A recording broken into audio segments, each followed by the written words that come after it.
London, the autumn of 1943. A report lands on the desk of R.V. Jones, Chief of Scientific Intelligence for the RAF. He has read many intelligence reports in this war. He stares at this one for a long time. It contains exact technical specifications for a ballistic missile the Germans are calling the A4. Fuel ratios, combustion chamber dimensions, guidance system schematics. The kind of data you'd expect from an engineer with access to the blueprints, not from an intelligence service thousands of miles away. He looks at the source notation. A young French woman, 23 years old, an interpreter. He will later say that it was the best single intelligence report he received during the entire war. This is the story of Jeannie Rousseau, the young Frenchwoman who talked German officers into handing her the secrets of Hitler's most advanced weapon. Her code name was Amnirix. Most people have never heard of her. Marie-Madeleine Rousseau was born in 1919 in Saint-Brook, a small city on the Brittany coast. She was the daughter of a French diplomat. The household was educated, multilingual, cosmopolitan. By the time she was a teenager, she spoke German and English fluently alongside her native French. Italian she learned later. She was not particularly interested in attention. She was interested in precision, in getting things exactly right. She went to Paris to study. She was brilliant, and she was, by all accounts of people who knew her, entirely aware of the effect she had in a room. Not vain, but accurate. She understood that charm was a tool, and she used it with the care of someone who understood its limitations as well as its uses. When Germany occupied France in June 1940, Rousseau was 20 years old.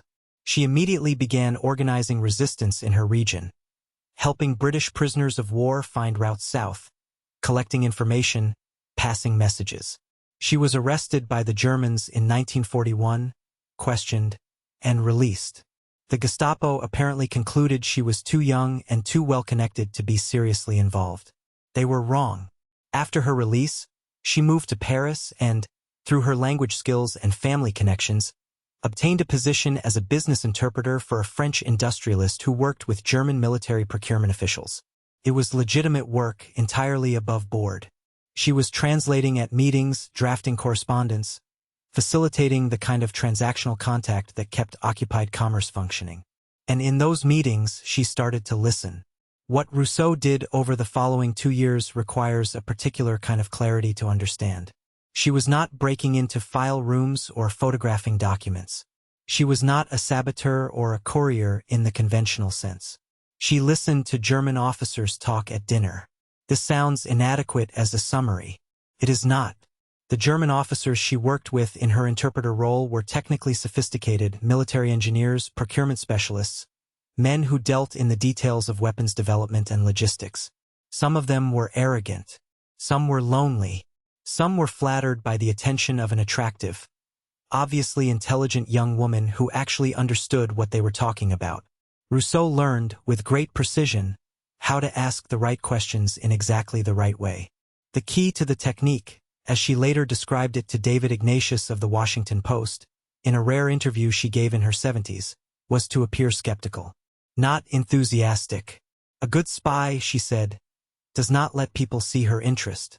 She would question the claims German officers made, suggest they were exaggerating, express polite disbelief. Pride is a reliable mechanism. You tell a man you don't believe his secret weapon is as powerful as he's claiming, and he will often produce more details to convince you.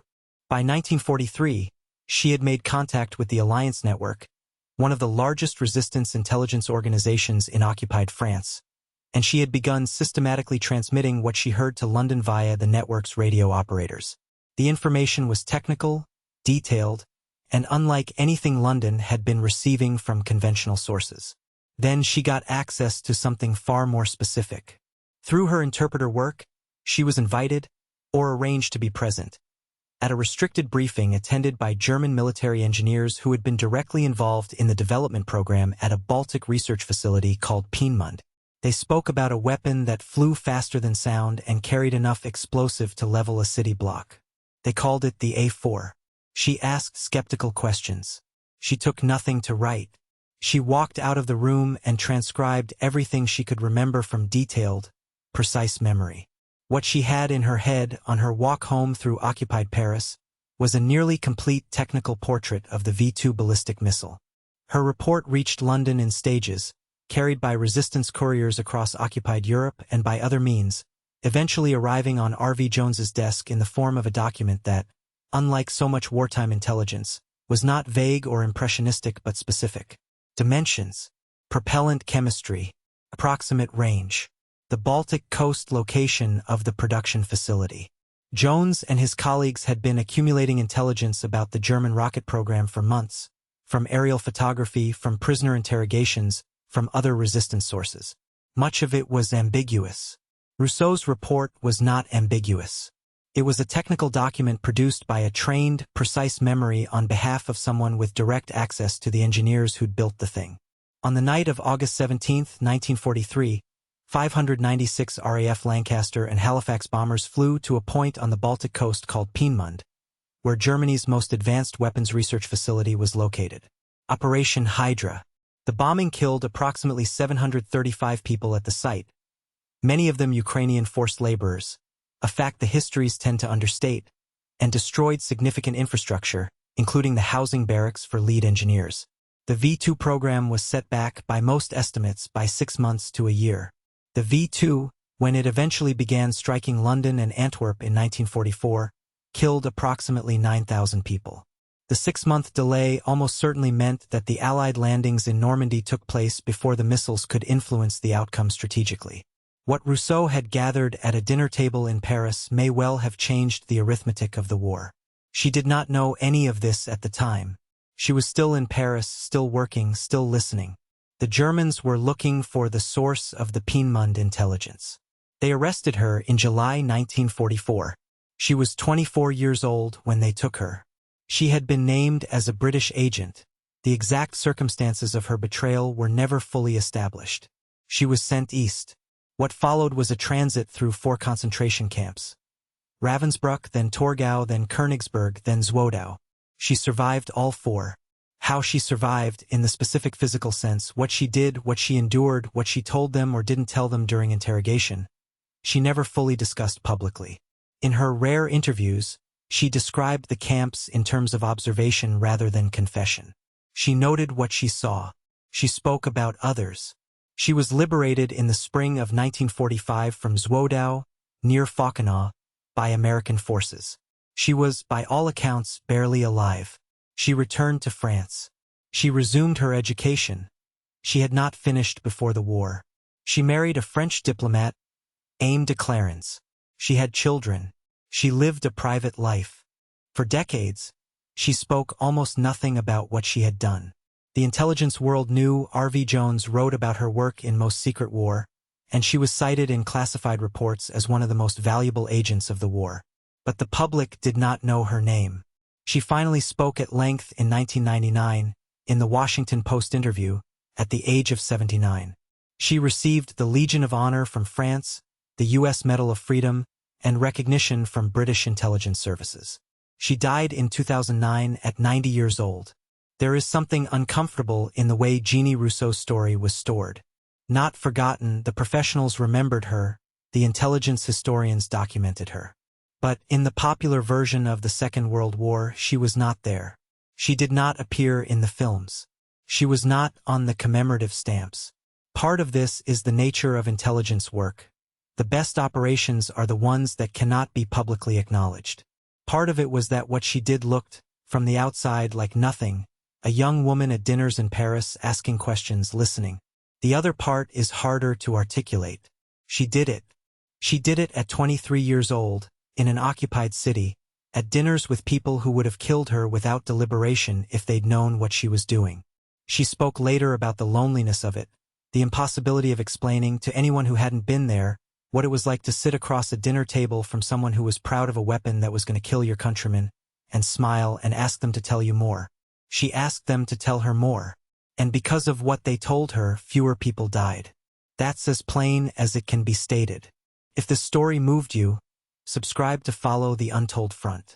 New stories every week. It's December 1942. A parachute opens over a dark English field. The man beneath it has just jumped from a German Luftwaffe aircraft. He has a radio set, a forged identity card, a cover story, and a mission from Nazi intelligence to sabotage a British aircraft factory. He lands. He buries the parachute. And then he walks to the nearest police station and knocks on the door. "I have some things," he tells the constable, "that I think your superiors are going to want to hear." This is the story of Eddie Chapman, safecracker, con man, convicted criminal, and the most improbable double agent in the history of British intelligence. They called him Agent Zigzag, for very good reason. Edward Arnold Chapman was born in 1914 in Burnopfield, a coal mining village in County Durham. His father worked the pits. The family had little. Chapman did not take well to limits. By his early 20s he had drifted from the army. He joined and deserted twice, into the company of London's criminal underground. He was charming, good-looking, quick with a joke and quicker with a plan. He fell in with a gang of safecrackers who specialized in what they called jelly work, nitroglycerin-based gelignite applied to safe doors, a technique that required precision and nerve. Chapman had both. He was good at the work. He was also terrible at staying out of trouble. He was arrested several times throughout the late 1930s, for safecracking, for fraud, for running from the police. He did short stretches in prison, was bailed out by friends and girlfriends, and went straight back to what he knew. There was a restlessness to him, a need for danger that ordinary civilian life simply couldn't satisfy. By 1939, he was hiding out in Jersey, the Channel Island just off the French coast, with a warrant outstanding in England. When Germany occupied Jersey in June 1940, Chapman did what any sensible fugitive would do. He sat very still and hoped no one noticed him. For a while, that worked. Then he got arrested again, this time by the German military authorities, for a separate burglary. He sat in a Jersey prison, thinking about his options, which were not many. And that is when the Abwehr came to see him. The Abwehr was German military intelligence, not the SS, not the Gestapo, but the professional spy service of the Wehrmacht. They had a problem. They needed agents inside Britain. They could see in Eddie Chapman something worth trying. He was British. He was criminal, which meant both useful and controllable. He spoke the language, knew the country, had contacts. They offered him a deal, work for Germany and walk out of prison. Chapman said yes. What they didn't know, couldn't know because he didn't fully know it himself yet, was which direction he'd actually run when they let him go. The Germans were thorough. They transported Chapman to a villa near Nantes in occupied France, which served as an Abwehr training facility. He spent months there, learning everything they had to teach him: wireless telegraphy, Morse code, silent killing, explosives, dead drops, codes and ciphers, cover story construction. His German handlers liked him. He was a quick study, funny, sociable. They called him Fritz, a nickname, a term of affection from people who thought they'd recruited a genuine asset. He also had a talent for observation. He noticed things. He filed them away. He watched the German officers at the school, noted their habits and weaknesses, memorized faces and names. Later, MI5 would marvel at the quality of the intelligence he carried back in his head. Not just about his mission, but about the entire Abwehr network he'd moved through. His mission, as they briefed him in late 1942, was straightforward: parachute into England, make his way to the de Havilland aircraft factory at Hatfield, and sabotage the electrical transformer room. De Havilland manufactured the Mosquito, one of Britain's most effective light bombers. Disrupting production, even briefly, would be a meaningful blow. The Germans gave him money, equipment, and a cover identity as Morgan O'Brien, a Welsh merchant seaman. They were proud of what they'd built. One of Chapman's handlers told him, somewhat emotionally, that he was their best agent and they expected great things. Chapman thanked him and waited for the right night to jump. He had already decided what he was going to do. The question wasn't whether to turn himself in to the British. The question was only how quickly he could do it without getting shot in the dark by a Home Guard patrol. MI5 debriefed Chapman over several weeks at a succession of safe houses in England. He told them everything, not just his mission, but the faces, the names, the codes, the radio schedules, the Abwehr station in Nantes, the layout of the villa. It was an intelligence windfall. The man who walked in from the cold, as it were, happened to have a photographic memory and no particular loyalty to the people who'd sent him. What happened next was a collaboration between Chapman and a group of MI5 case officers who were, by all accounts, both delighted and slightly alarmed by what they had on their hands. He was enthusiastic. He was creative. He generated ideas faster than they could evaluate them. He was also an ex-con who had spent his adult life running cons, and this, they quickly recognized, was exactly the kind of person you needed for what they were about to do. The plan? Stage the sabotage. On January 29, 1943, the de Havilland factory at Hatfield was destroyed. A team of MI5 engineers and the distinguished camouflage expert Jasper Maskelyne, nephew of a famous magician, constructed a convincing wreckage in the transformer yard. Papier-mâché cooling towers, false debris, damage designed to look catastrophic from an aerial reconnaissance photograph. Chapman transmitted a success report to his German handlers via the radio. The Luftwaffe flew reconnaissance missions over Hatfield and photographed the damage. German intelligence reported back to Berlin that the mission had succeeded. Berlin was thrilled. One of the most important aircraft factories in Britain appeared to be out of action. The agent they'd trained had delivered. They awarded Eddie Chapman the Iron Cross. He was, as far as the historical record shows, the only British citizen ever to receive the Iron Cross. MI5 kept the medal. Chapman was quietly amused by the whole thing. But the war wasn't over, and Chapman wanted to go back. In early 1944, with D-Day approaching and the Germans increasingly desperate for intelligence, Chapman was sent back to the continent, this time voluntarily, as part of the Double Cross system, the extraordinary MI5 operation that had turned virtually the entire German spy network in Britain into a collection of controlled double agents. His mission now was to embed himself back into the Abwehr, gather what intelligence he could, and eventually return. Which is what he did for a while. He moved through occupied Europe. He reported to his German handlers. He fed them carefully constructed false information that MI5 had prepared. He was, in the terminology of the double-cross system, still running. At some point, German intelligence seems to have had doubts about Chapman. The suspicions were never fully confirmed during the war, but there are indications in the MI5 files that his German handlers were becoming uncertain of his reliability.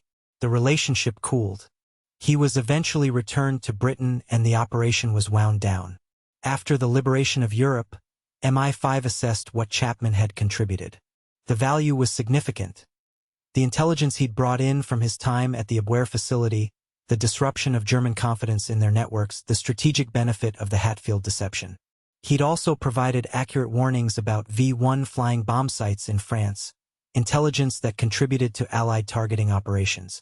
The British government thanked him, quietly, and then told him, firmly, that he was not to write a book. He agreed. He waited.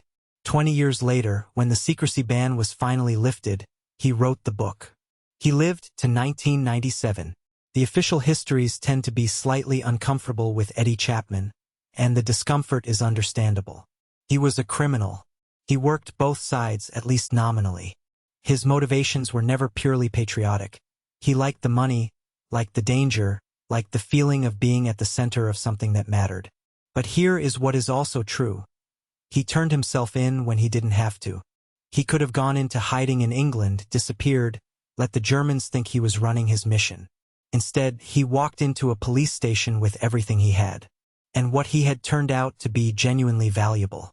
Ben McIntyre, who wrote the best account of Chapman's story, describes him as a man who was constitutionally incapable of being ordinary, who needed risk the way other people need routine. The war gave him the grandest stage imaginable, and he performed brilliantly on it, in his own sideways, unpredictable fashion. He received the Iron Cross from Germany and a quiet handshake from Britain. That's a kind of summary of what the war was like for people who lived at its stranger edges. Complicated, unglamorous, and not quite the story anyone had planned. If this story moved you, subscribe to follow the Untold Front. New stories every week. On the morning of the 26th of May, 1940, a British soldier is standing on a beach in northern France. He is not alone. Stretching away from him in both directions, as far as he can see, are more men. Hundreds, thousands. They stand in long, patient queues leading into the sea, wading out to wherever the water is shallow enough to stand and deep enough to receive a small boat. The sea is cold. The men have been standing in it for hours. Above them, German aircraft come in low and strafe the beach. The men in the queue do not break and run. There is nowhere to run. They shuffle forward, a few inches at a time, toward the water. The ships are offshore. There are not enough of them. There are never enough of them. And behind the waiting men, the German army is advancing. What happens over the next 9 days is one of the most extraordinary events of the Second World War. It is not a victory. Winston Churchill, the day the evacuation ended, said in the House of Commons, "Wars are not won by evacuations." But it was something. To understand what Dunkirk was, you have to understand how it happened. In May of 1940, Germany launched its invasion of France and the Low Countries. The strategy was not a straightforward assault along the front.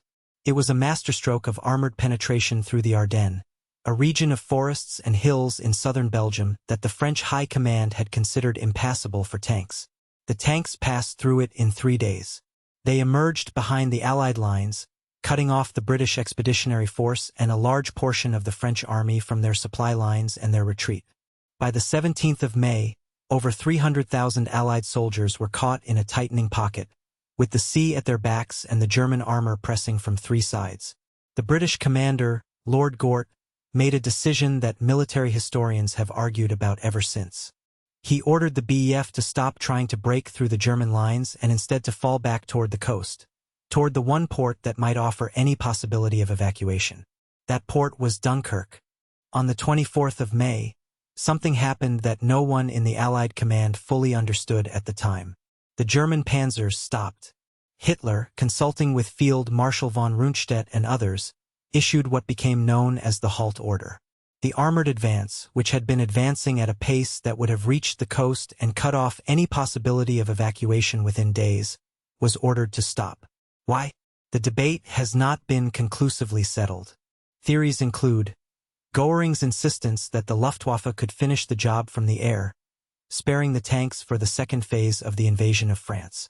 Rundstedt's concern that his panzers were outrunning their supply lines. The soft ground of the Flanders coast, unsuitable for armor.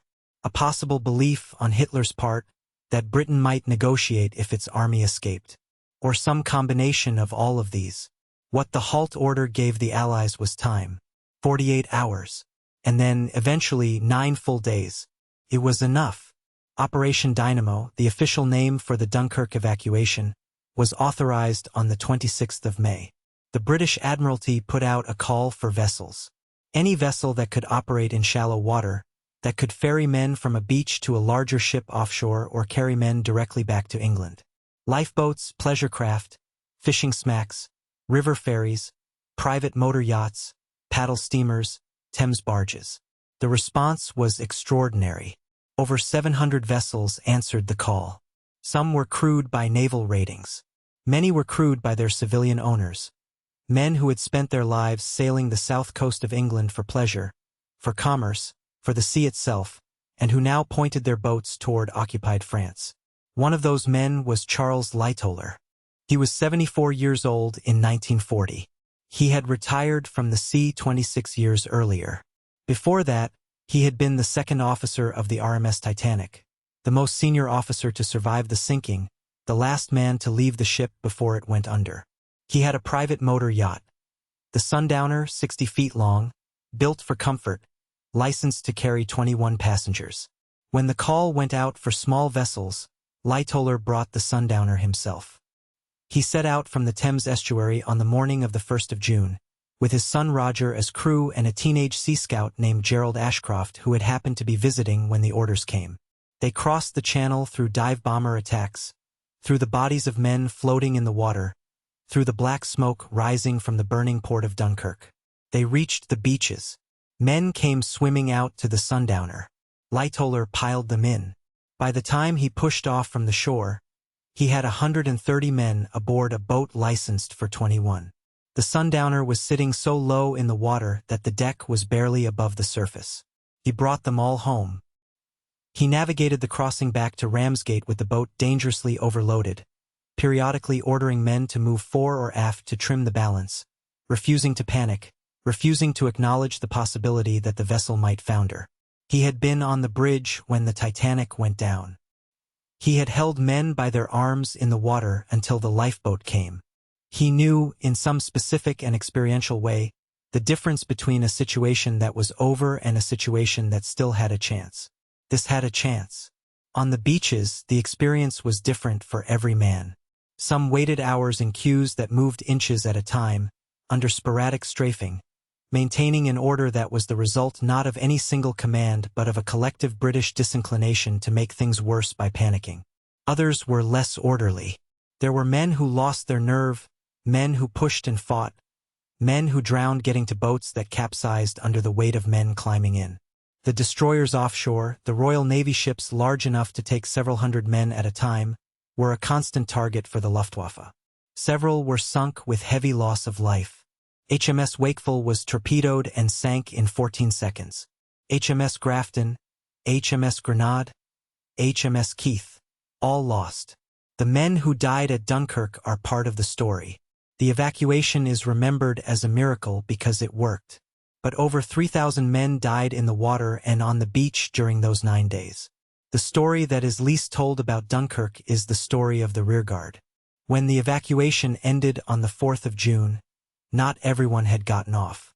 A substantial portion of the French army, the soldiers who had held the Dunkirk perimeter to give the BF time to evacuate, were still on the beaches. In the final days of Operation Dynamo, about 40,000 French soldiers were evacuated. But tens of thousands more were not. The last French divisions holding the perimeter fought until they ran out of ammunition and surrendered. They had kept the perimeter long enough for the British to get away. The British mostly got away. The French mostly did not. General Maxime Weygand, the French commander, later said that Britain had left France to fight alone. The relationship between the two countries, already strained by the chaos of the collapse, was made more complicated by Dunkirk's arithmetic. It is a part of the story that the celebrations of Dunkirk have sometimes minimized. 338,226 men were evacuated from Dunkirk between the 26th of May and the 4th of June, 1940. It is an extraordinary number. Given what the German armor could have done if the halt order had not been issued, given the chaos and the losses at sea and the inadequacy of the available vessels, the number should have been much smaller. Churchill's speech to Parliament on the 4th of June is the one everyone knows. We shall fight on the beaches, we shall fight on the landing grounds, we shall fight in the fields and in the streets, we shall never surrender. What is often forgotten is what he said before that. The British Empire and the French Republic, linked together in their cause and in their need, will defend to the death their native soil, aiding each other like good comrades to the utmost of their strength. He was trying to bind together an alliance that Dunkirk had strained. What Dunkirk saved is clearer in retrospect than it was in the summer of 1940. The core of the British Army, its trained officers and experienced non-commissioned officers, its regimental structures, its institutional knowledge, came home from France. Without them, there was no army capable of resisting an invasion. With them, there was something to build on. The pilots who had flown cover over Dunkirk, and many of them died over Dunkirk, and this is largely forgotten, flew in the Battle of Britain that summer. The officers who had held the queues together on the beaches commanded the battalions that returned to France on D-Day. The evacuation preserved the possibility of a long war. A long war was the only war Britain could win. The beach at Dunkirk today is a resort beach. It is wide and flat and sandy, with the kind of gray light that the English Channel provides for most of the year. There is a memorial to the evacuation and a small museum. The town itself is industrial. Dunkirk was bombed and rebuilt after the war, and it does not look like it did in 1940. But the beach is the same beach. In early June, when the light comes in low over the water and the sea is quiet, you can walk along it and find, if you look carefully, the occasional corroded piece of metal in the sand. A belt buckle, canteen. The edge of something that was brought to this beach in a great hurry and did not go back. Not everything was recovered. Not everyone came home. But more did than should have, by any military calculation, by any reasonable expectation of what 9 days in an open field against the German army could possibly produce. 338,000 men. The Sundowner, loaded 30 feet deep in soldiers on a boat meant for 20. Charles Lightoller, 74 years old, not yet done with the sea. If this story moved you, subscribe to follow the Untold Front. New stories every week. On the 9th of August 1941, a Spitfire goes down over occupied France. The pilot is trying to bail out. His hatch is open, the slipstream is tearing at him, and one of his legs is trapped, caught in the cockpit as the aircraft spins earthward. He pulls. The harness tears through. He falls clear of the aircraft at low altitude, barely high enough for his parachute to open. Below him is the Third Reich. He lands in a field near St. Omer, tangled in his silk canopy, with a broken prosthetic leg and no way to run. His name is Douglas Bader. He is 31 years old, and he is not, in any practical sense, supposed to be here. He lost both his legs in a crash 10 years ago. He was invalid out of the Royal Air Force. He had been told by doctors, by bureaucrats, and by most of the people who knew him that his flying career was over. He never accepted that. Douglas Robert Stewart Bader was born on the 21st of February, 1910. He grew up partly in India, where his father worked in the colonial civil service, and partly in England. His father died of wounds received in the First World War when Douglas was 11. His mother remarried. He was an energetic, difficult, frequently brilliant child, a natural athlete, good at cricket and rugby and any physical challenge you put in front of him. When he was 17, he won a scholarship to the RAF College at Cranwell, the most prestigious officer training academy in the British Air Service. He graduated in 1930 with exceptional marks and an exceptional reputation for flying, and for a personality that found it very difficult to accept limits. His superiors admired his skill and found his temperament exhausting in roughly equal measure. He was posted to 23 Squadron, flying Bristol Bulldogs, biplanes with open cockpits that operated at the absolute edge of what could be done with an aircraft of that era. He was very good. He was also, by multiple accounts, inclined to show off. On the 14th of December, 1931, at Woodley Aerodrome near Reading, Bader was persuaded by friends to perform a low-level aerobatic display. It was not approved. It was not briefed. The aircraft he was flying was not designed for the maneuver he attempted. He went in low, very low, wingtip nearly touching the ground in a roll. The left wing struck the earth. The aircraft cartwheeled and came apart. When the wreckage stopped moving, Bader was inside it, alive but badly injured. His right leg was crushed. His left leg partly severed. By the time the medical team reached him, he was losing blood at a rate they could barely manage. At Reading Hospital, the surgeons amputated the right leg above the knee and the left leg below the knee. He was 21 years old. He was conscious in and out through parts of it. He survived on stubbornness as much as anything else. The prognosis was not good. The surgeons told him he would probably not walk again unaided. No prosthetics existed at that time that were advanced enough to permit normal physical function. Bader decided, apparently, to simply reject this information. Within weeks, he was dragging himself out of bed and attempting to stand on his stumps. Within months, fitted with experimental prosthetics, he was walking. Not gracefully, not easily, but walking. He learned to dance. He took up golf. He drove his car. He went back to the RAF and asked to fly. They gave him a desk job. He flew anyway, officially whenever he could arrange it, unofficially whenever he could get to a cockpit. He passed his physical tests. He demonstrated to anyone who would watch that he could handle a modern aircraft as well as anyone in the service. The RAF invalidated him out in 1933, citing a regulation about physical fitness. He accepted it because he had no choice. He went to work for the Asiatic Petroleum Company. September the 3rd, 1939. Britain declared war on Germany. Bader applied immediately for reinstatement. The RAF, facing an urgent shortage of experienced pilots, accepted him. He was posted first as a flying instructor, which he found maddening. He lobbied continuously for a combat role. By early 1940, he had been assigned to 19th Squadron, flying Spitfires. By June, he was commanding 242 Squadron, a unit of mainly Canadian pilots who had been badly battered in the fall of France and whose morale was, by various accounts, in ruins. Bader had a gift for leadership that surprised even people who already knew about his flying ability. He was direct, occasionally profane, entirely without self-pity, and completely unwilling to discuss the possibility that any task in front of him was too difficult. The Canadians responded to that. By August, the Battle of Britain had begun. The Germans sent waves of bombers, protected by fighters, against British airfields and radar stations and eventually London. The RAF flew against them in squadrons of 12 to 20 aircraft, scrambling at short notice, climbing to intercept.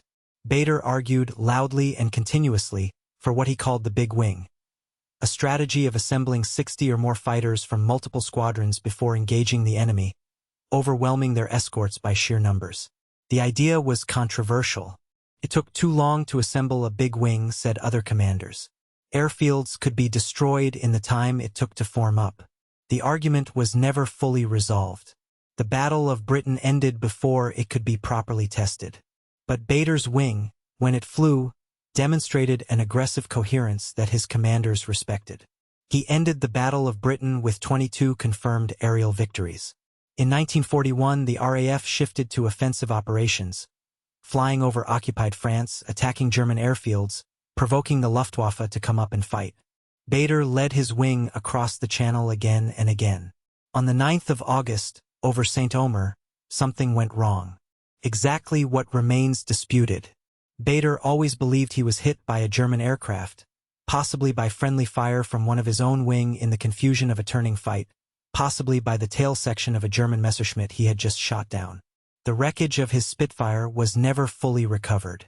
What is certain is that he ended up in a French field, with one prosthetic leg broken off in the cockpit of the wreckage, being collected by a German patrol. The Germans who captured him were polite.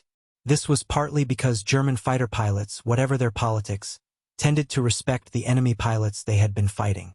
Bader was taken to St. Omer and met by the wing commander of Yeager Ww2 Adolf Galland, Germany's most celebrated fighter ace. Galland invited him into the mess. They drank together. Galland offered to let him sit in the cockpit of his Messerschmitt 109. Bader climbed in, examined the controls, and was apparently too much of a professional to pretend he was not impressed by the aircraft. The Germans offered, as a gesture of respect, and possibly a gesture of propaganda, to allow a British aircraft to fly over France and drop a replacement prosthetic leg for Bader. The RAF agreed. They sent a Bristol Blenheim, which parachuted the new leg into St. Omer. They also used the same aircraft to drop 2 intelligence agents. Bader got his leg. Britain got its spies. He was sent to a succession of prisoner-of-war camps, and he behaved at each of them exactly as the Germans feared he would. He escaped or attempted to escape repeatedly. He coordinated with other officers. He organized. He made himself a constant administrative headache for his captors, who found that a man with no legs could still be extraordinarily difficult to contain.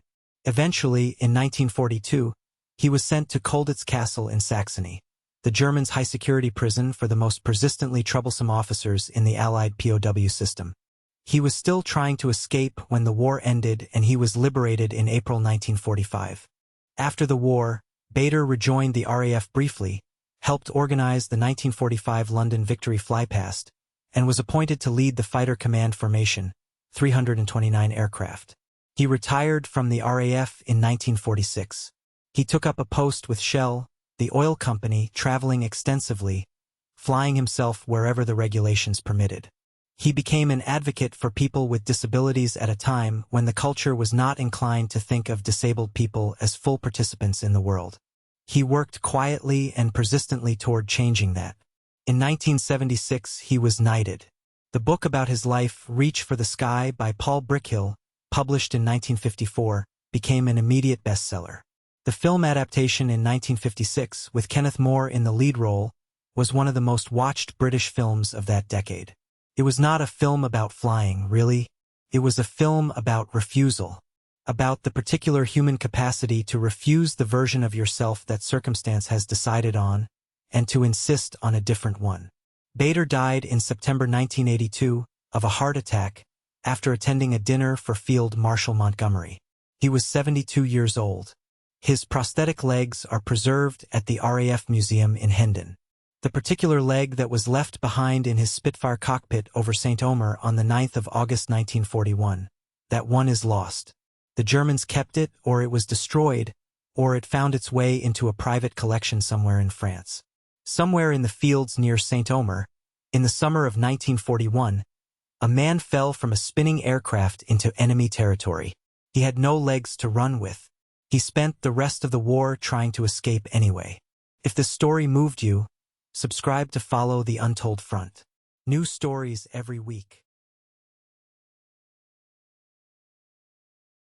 On October 14, 1947, at an altitude of 43,000 feet over the Mojave Desert, Chuck Yeager pushed the throttle on a bright orange research aircraft to maximum and pulled back toward the speed of sound.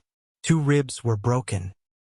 He'd cracked them 2 nights earlier falling off a horse in the dark, drunk, after a desert dinner with his wife. He hadn't reported the injury because reporting it would have grounded him. So he'd driven to the airfield in the pre-dawn dark, found a broom handle, and with it managed to get the aircraft door latched without using his full right arm.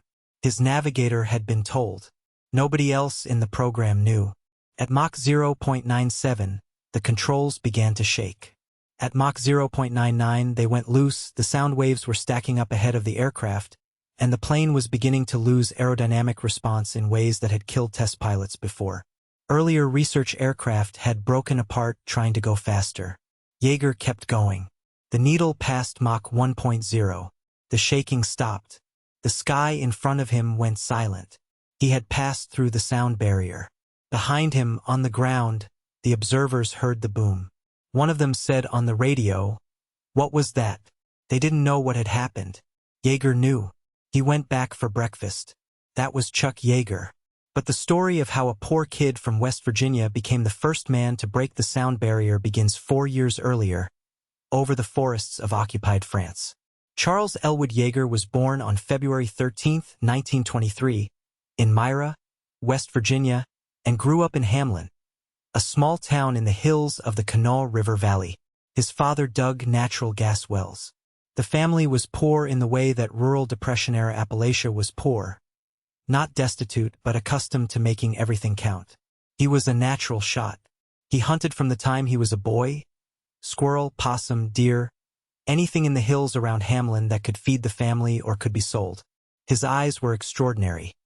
Sharp, fast to acquire movement, capable of tracking a target across terrain that other people couldn't read. He had the patience that hunting requires, and the mechanical intuition that working-class boys who fix things rather than bought them often develop early.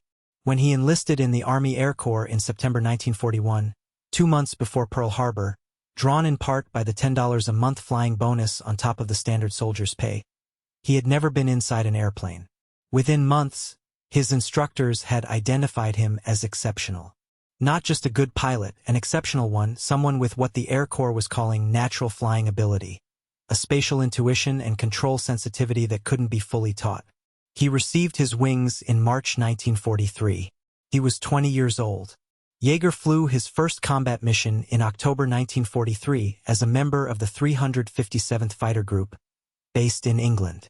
He was flying a P-39 Airacobra, which was adequate but not the best fighter the Army had. His 8th mission on March 4, 1944, nearly ended everything. He was escorting bombers when his flight was bounced by German FW-190s out of the sun. Standard ambush technique. The 190s hit the formation hard and fast. Yeager's aircraft was badly damaged, probably by fire from another FW-190 that he never saw coming. He went down over the Bordeaux region of France. He bailed out. He made it to the ground alive, having been hit in the right foot by shrapnel. He landed in the forest, ditched his parachute, and began moving. What followed was the kind of weeks that turn boys into something else. He was picked up by a French Maquis resistance unit, one of the networks that operated in the forests and hills of southwestern France, sheltering Allied airmen, moving them south toward Spain and freedom. He moved mostly at night. He slept in barns and farmhouses. He learned quickly that the people hiding him were risking their lives in a way that went well beyond anything he had been asked to risk. Families with children, farmers who depended on the German administration's tolerance for their livelihood, taking in an American airman who spoke no French. One of the men escorting him, a Frenchman named Gabriel Marc, was killed in a German ambush during the journey south. Yeager remembered him for the rest of his life. He crossed the Pyrenees on foot in March, through snow and altitude that his damaged foot made agonizing, and came out the other side into Spain. He was interned briefly, made contact with American diplomatic officials, and was eventually repatriated to England. Here the story takes a turn that most people don't know about. There was a policy. Airmen who had evaded capture and returned through the escape networks were not to fly combat again. The reason was specific and practical.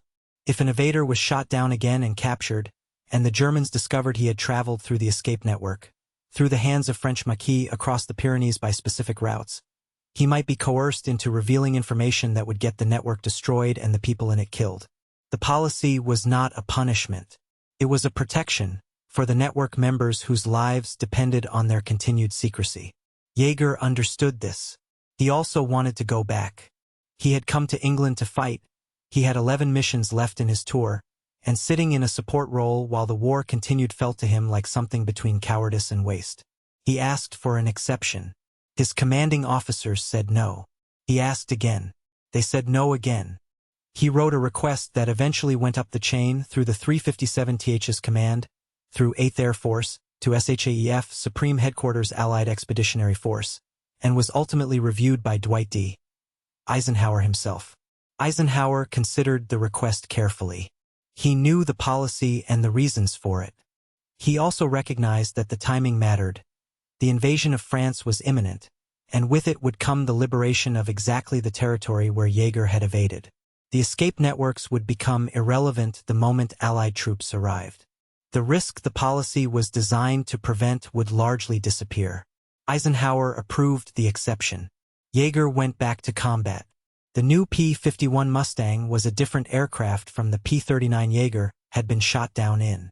It was one of the finest fighter aircraft of the war, long-range, fast, maneuverable, with performance that could match anything the Luftwaffe was flying. Yeager was a different pilot, too. Not older by much, it was September 1944, barely 6 months since his return, but different in the way that surviving something and choosing to come back changes a person. On September 8, 1944, Yeager's flight encountered a large formation of German aircraft over the Rhine. In the engagement that followed, in a period of minutes, Yeager shot down 5 FW-190s. 5 kills in a single mission. The definition of an ace is 5 confirmed kills over a career. He achieved it in under an hour. He also described in his autobiography achieving a kill that has never been fully categorized. While chasing an enemy jet, a Messerschmitt Me-262, the world's first operational jet fighter, he maneuvered into a firing position by patience and geometry rather than speed, catching the jet at a vulnerable moment of approach. He was the first American pilot to destroy one in the air. By the end of his combat tour, Yeager had 11.5 aerial kills. He was 21 years old. After the war, Yeager was assigned as a maintenance officer and test pilot to Muroc Army Airfield in the Mojave Desert, which would eventually become Edwards Air Force Base, the center of American flight research. The sound barrier was the great challenge of the era. At high subsonic speeds, compressibility effects, the stacking of pressure waves ahead of the aircraft, caused control problems severe enough to destroy a plane. Several test pilots had lost their lives pushing toward it. The British de Havilland Swallow had broken up at approximately Mach 0.9 in 1946, killing its pilot, Geoffrey de Havilland Jr. The Bell X-1, a bullet-shaped rocket plane carried aloft by a B-29 and dropped, was designed to solve the problem. Its horizontal stabilizer could be adjusted in flight, giving the pilot control even as the standard elevators lost effectiveness in compressibility. It was the right design. Yeager was assigned to the program in 1947. He flew the X-1 repeatedly, pushing higher each time approaching the barrier and pulling back, familiarizing himself with the aircraft's behavior. On October 12, 1947, 2 days before the scheduled attempt, he and his wife Glenys went riding. In the dark, he was thrown from his horse, hit a fence rail, and broke 2 ribs on his right side. He did not report this to the flight surgeon, reporting it would end the program. He drove to a local veterinarian who taped the ribs. He told only Jack Ridley, the project engineer, who helped him figure out how to close the X-1's door using the broom handle he brought to the flight. On October 14, 1947, Yeager flew the X-1 at Mach 1.07. The sound barrier was broken. The flight was classified for 8 months. When it was announced, the name Charles Yeager appeared in newspapers around the world. He was 24 years old, a farm boy from West Virginia, a combat veteran of Nazi France and German skies, now the fastest human being who had ever lived. Yeager continued to fly for the Air Force for another 2 decades, setting additional speed and altitude records, training other pilots, flying combat in Vietnam as an advisor. He retired as a brigadier general in 1975. Tom Wolfe in The Right Stuff used Yeager as the archetype of the test pilot, the man with the unnameable quality that separated the ones who came back from the ones who didn't.